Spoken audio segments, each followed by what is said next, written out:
केकड़ा, डी कछुआ।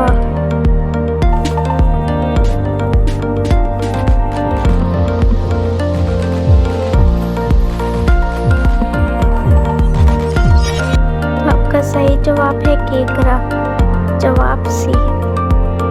इन परिंदों के नाम बताएं जिन्हें दुनिया में अमन का निशान कहा जाता है। चिड़िया, कोयल, कौवा या फिर फाख्ता और कबूतर।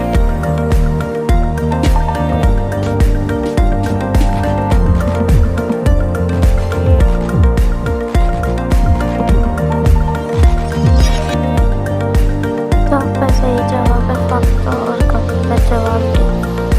वो कौन सा परिंदा है जो अपने बच्चों को दूध पिलाता है? चमगादड़, कोयल, कौवा या फिर चिड़िया।